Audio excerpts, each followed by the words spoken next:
দেশে এবং দেশের বাহিরে যে যেখানে বসে আমাদের আজকের দীপ্ত কৃষি দেখছেন, আশা করছি আপনারা সবাই ভালো আছেন।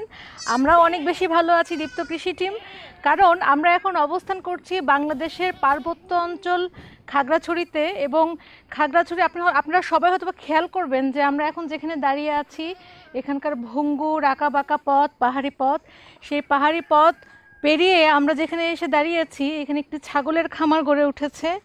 দর্শক, পাহাড়ি এবং বুনো পরিবেশ সবসময়ের জন্যই আমাদেরকে কাছে টানে, কিন্তু এরকম পরিবেশে থেকে এখানকার কৃষকরা চাষাবাদ করছেন, এখানকার খামারি যারা আছেন তারা হাঁস মুরগি গরু ছাগলের খামার গড়ে তুলছেন। সেই চিত্রটি আজ আপনারা দেখবেন। আপনারা দেখতে পাচ্ছেন এখানে দাঁড়িয়ে আছি ভবতোষ ত্রিপুরাদা, ওনার সাথে আজ আমরা দীপ্ত কৃষি টিম কাজ করব, কথা বলবো, জানবো এই পরিবেশে উনি কিভাবে ছাগল পালন করছেন। দাদা নমস্কার, কেমন আছেন? আমি তো পুরো হাঁপিয়ে গেছি দাদা, এই যে পাহাড়ি পথ খেয়ে আসতে অনেক কষ্ট হলো। তো আপনাদেরকে আমিও ধন্যবাদ যে পাহাড়ে যে আমরা যে চাষ করি ছাগল পালন বা বিভিন্ন চাষি হিসাবে আপনারা তো উদ্বুদ্ধ আমাদের উপর হচ্ছেন, আমরা ধন্যবাদ আপনাদেরকে। দাদা আপনার কাছে থেকে ছাগল পালনের সব কথা শুনবো, কিন্তু তার আগে জানতে চাই যে এখানে তো অনেকগুলো পাহাড়, তাই না? এর মধ্যে আমরা যে পাহাড়ে দাঁড়িয়ে আছি এই পাহাড়ের নাম কি?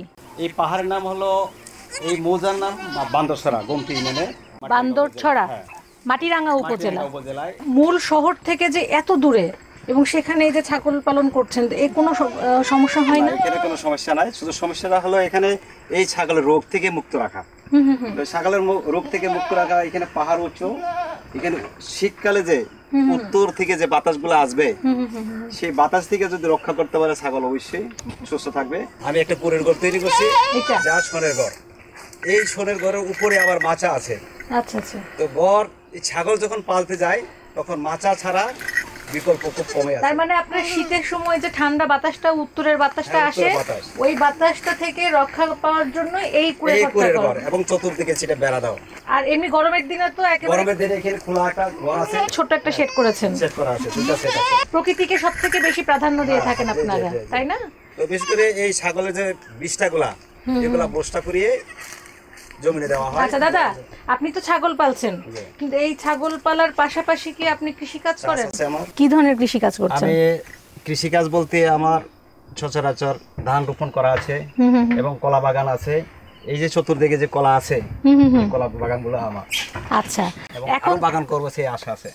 দাদা এবার তাহলে আপনার এই ছাগল পালনের গল্পটা শুনি, যে কতদিন আগে আপনি এরকম একটা ভাবনা ভাবলেন? তো 1 বছর পূর্বে। আচ্ছা। আমি ছাগল পালার পূর্বে বিভিন্ন ফার্ম দেখেছি। আচ্ছা, আসেন এদিকটা। আমি হাটহাজারি খামারে গেছি, সরকারি খামারে। ওখানে সরকারি খামারে গিয়ে দেখি ছাগলগুলো সব কাশি আর সর্দি। আচ্ছা আচ্ছা আচ্ছা। কাশি সর্দি তার মুক্ত হওয়ার উপায় কি? কিন্তু এরা তো সরকারি জিনিস, এরা সবসময় গবেষণা। কিন্তু আমার গবেষণা এদেরকে মুক্ত রাখতে হলে একমাত্র আপনার শীতের থেকে বাঁচাইতে হবে এবং অতিরিক্ত বৃষ্টির থেকে বাঁচাতে হবে। দুইটা জিনিস বাঁচাতে পারলে এরা সর্দি এবং কাশি থেকে মুক্ত হয়। আচ্ছা, সেটা তো ঠিক আছে, কিন্তু উৎসাহী হলেন কেন আপনি? আমি আসলে আমার জীবনটাই উৎসাহে চলে গেছে। আমি শুধু ছাগল নয়, আমি গরু, ছাগল, মোরগ, টার্কি এবং চীনা মোরগ ইত্যাদি যে পালছি।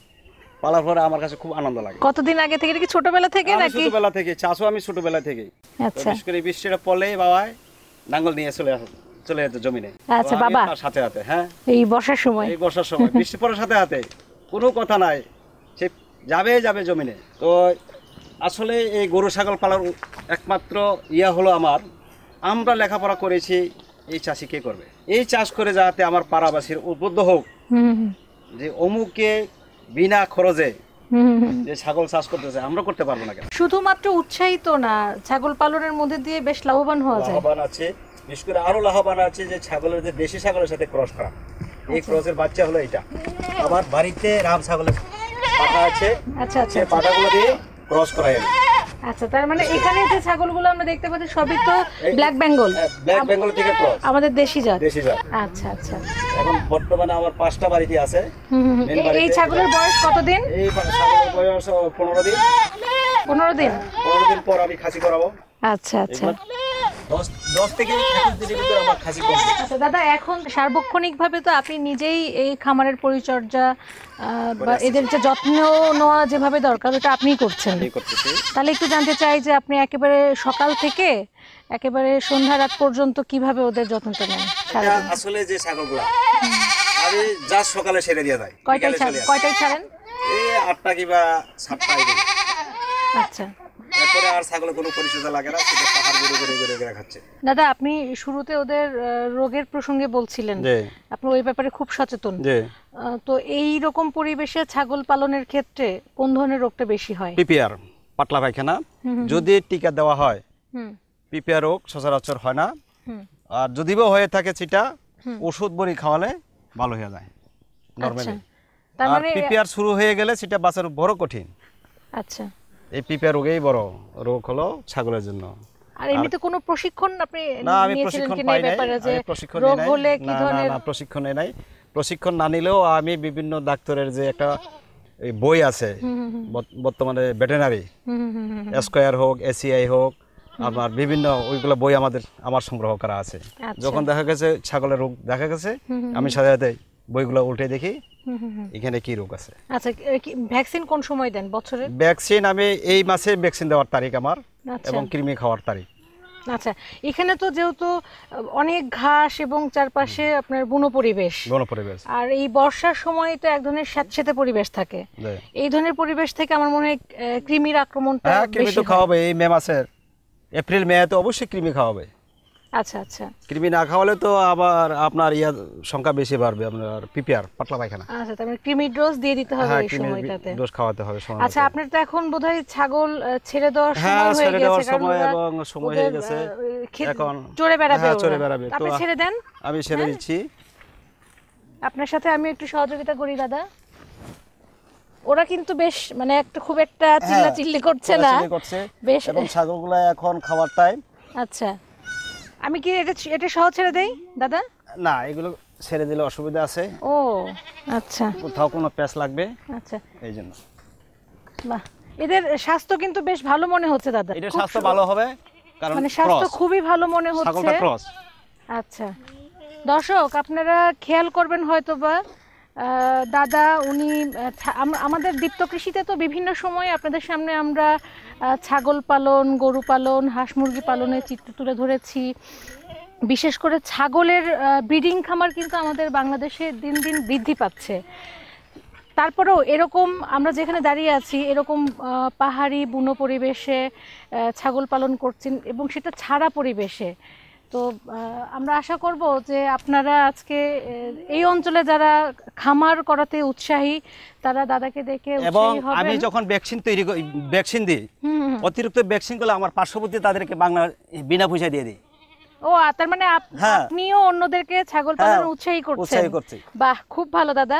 দাদা, এখানে মোটামুটি কতজন এরকম আপনার মতন ছাগল খামারি আছে যারা এরকম পরিবেশে ছাগল পালন করছেন? সবাই তো কম আর বেশি, তবে সংখ্যাটা বেশি। আমার সংখ্যা শোনা হয় নাই দাদা, কতগুলো ছাগল আমার বর্তমানে আছে? 52টা আছে 52টা ছাগলের সংখ্যা। হ্যাঁ, বাহ।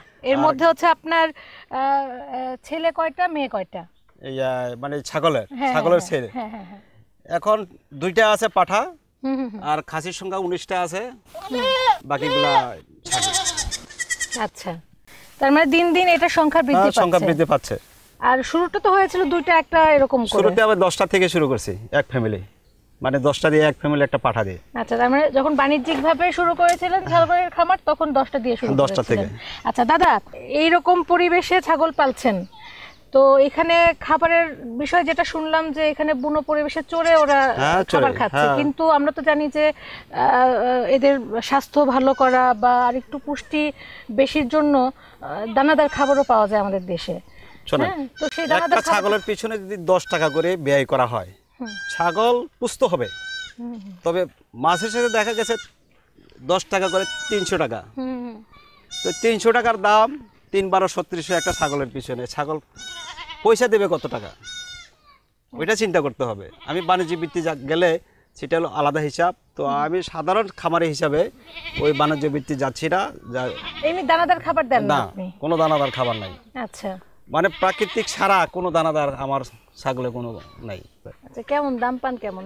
দাম তো বর্তমানে ছাগল এমনিতে কষাইয়ের থেকে মাংস কিনলে 700 টাকা নিচে না। তো এই হিসাব করে ছাগল কত কেজি হবে আমার একটা আইডিয়া করে ছাগল বিক্রি করি সচরাচর।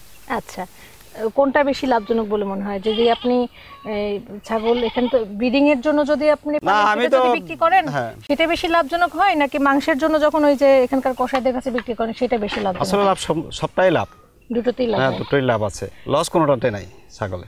দাদা, আমাদের দীপ্ত কৃষি টিমকে অনেকটা সময় দিলেন আপনি, আপনার জন্য অনেক অনেক মঙ্গল কামনা থাকবে। আজকের মতো এখানে বিদায় নিতে হচ্ছে দাদা, ভালো থাকবেন আপনি। খোদা হাফেজ, নমস্কার সবাইকে। নমস্কার, আপনাদেরকে ভালো থাকবেন দাদা। হ্যাঁ, আসি।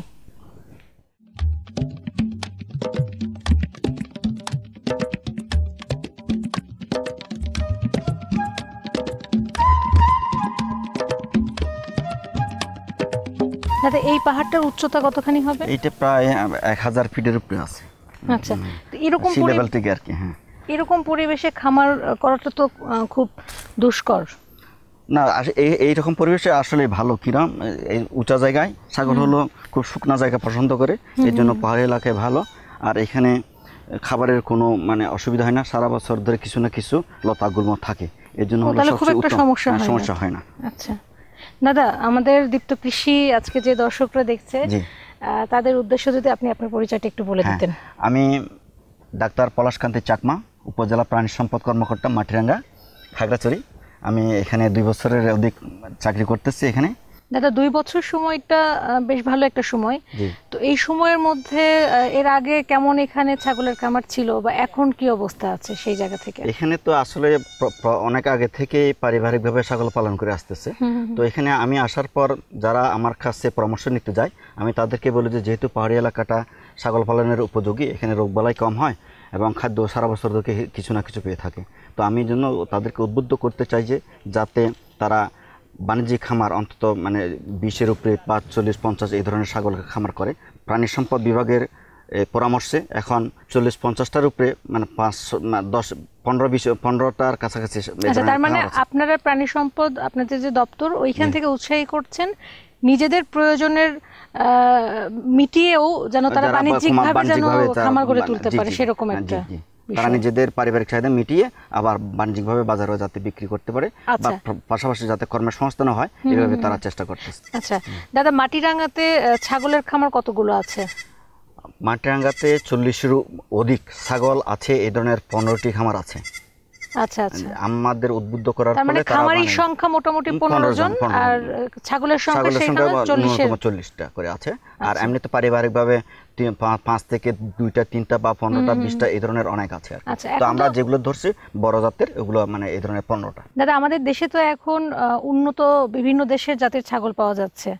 তো আমাদের আজকের যে খামারি উনি ব্ল্যাক বেঙ্গল জাতের ছাগল লালন পালন করছেন, তো অন্য কোনো জাতের ছাগল পালনে এখানকার কৃষকদেরকে বা খামারি যারা আছে তাদেরকে উৎসাহী করছেন কিনা আপনারা? যেহেতু পৃথিবী বিখ্যাত হলো আমাদের ব্ল্যাক বেঙ্গল গোটটা, বাংলাদেশের যে ছাগলটা আছে ব্ল্যাক বেঙ্গল গোট, এটা আমরা মানে এই জাতটা সংরক্ষণ করার জন্য আমরা খামারদেরকে পরামর্শ দিই। কিন্তু তারা অনেকে বেশি লাভ পায়, যে মাংস বেশি উৎপাদন হয়, রাম ছাগল বা পাটনাই, যমুনাপুরি যে সমস্ত ছাগলে, এই জন্য তারা ওইদিকে আগ্রহী হয়। এই ধরনের বুনো পরিবেশে আসলে আমাদের দেশি জাতের ছাগল পালাটা উত্তম, এটা সবচেয়ে বেশি উত্তম। আর একটা আমাদের জাত মানে দেশীয় ব্ল্যাক বেঙ্গল জাতের একটা ভালো দিক হলো মাংসটা সুস্বাদু। সবচেয়ে বেশি যেটা ভালো এটা হলো রোগবালাই কম এবং হলো ওই বছরে 2বার করে বাচ্চা দেয়। আর পাশাপাশি ওই যমুনাপুরি বা যে মানে জাতটা আছে ওইটা হলো একটা কি মানে বাচ্চা কম দেয়, একটা করে দেয়। আর হয়তো দুধ হয়তো একটু বেশি দেয়, কিন্তু তার বাড়ে কম আর কি, একবার করে একটা করে বাচ্চা দেয়। আচ্ছা, আপনারা যারা প্রাণী সম্পদ অধিদপ্তর এখানকার দায়িত্বে আছেন, আপনারা একেবারে মাঠ পর্যায়ে এসে এখানকার খামারিদেরকে কিভাবে সহযোগিতা করছেন? মাটি থেকে আমরা তাদের মানে তাদের চাহিদা নিয়ে তারা যখন বলে যে আমাদের এখানে ওষুধ বা টিকা, রোগ প্রতিরোধ সম্পর্কে কিভাবে পরামর্শ নিতে চাই, তারা যখন আমাদের কাছে যায় আমরা প্রয়োজনীয় পরামর্শগুলো দিই, টিকা দিই, কৃমিনাশক দিই, যেগুলো আমাদের মানে অফিসে থাকে বা যেগুলো আমরা সরবরাহ পাই। আর পাশাপাশি তারা যদি মনে করে যে আমরা স্যার আপনাকে আমরা মানে খামারে একটু পরিদর্শন করাবো, যদি সুযোগ মানে সময় হয়, তাহলে আমরা ওগুলো পরিদর্শন মাঠে চলে যাই সরাসরি খামারে গিয়ে। দাদা অনেকটা সময় দিলেন আমাদের দীপ্ত কৃষি টিমকে। আশা করছি আপনারা আপনাদের দপ্তরের সবাই এখানকার খামারি যারা আছে তাদের পাশে থাকবেন। জি, অনেক ধন্যবাদ। আমরা তাদেরকে সবসময় সহযোগিতা দিই, আর দীপ্ত কৃষিকে অনেক ধন্যবাদ জানাচ্ছি আমাদের সাথে দেখা করার জন্য। নমস্কার সবাই। কৃষি বিষয়ে যে কোনো তথ্য জানতে ও জানাতে লিখতে পারেন এই ঠিকানায়। দীপ্ত কৃষি, প্লট 7/A/গ, তেজগাঁও শিল্প এলাকা, ঢাকা 1208। আপনারা চাইলে ইমেল করতে পারেন krishi@dipto.tv এই ঠিকানায়, অথবা ফোন করতে পারেন 0178-768-2832 নম্বরে। শুক্রবার ছাড়া প্রতিদিন সকাল 9টা থেকে বিকেল 5টা পর্যন্ত। দর্শক, খাগড়াছড়ির মাটিরাঙ্গা উপজেলাতে অনেক পাহাড় আছে, তার মধ্যে আজ আমরা দীপ্ত কৃষি টিম কাজ করলাম বান্দরছড়া পাহাড়ে। এখানকার আদি বাসিন্দা যারা আছেন তারা প্রাচীনকাল থেকে কৃষিকাজ করছেন এবং কৃষিকাজের পাশাপাশি বর্তমান সময়ে কিন্তু বাণিজ্যিকভাবে খামারও গড়ে উঠছে এখানে। তারই চিত্র আজ আপনারা দেখলেন কাজী ফার্মস নিবেদিত দীপ্ত কৃষিতে। আমাদের আজকের খামারি ভবতোষ দা, তার জন্য অনেক অনেক মঙ্গল কামনা থাকছে। আপনারা সবাই ভালো থাকবেন সেই প্রত্যাশায় এখানেই বিদায় নিচ্ছি আমি শামীমা শাওন।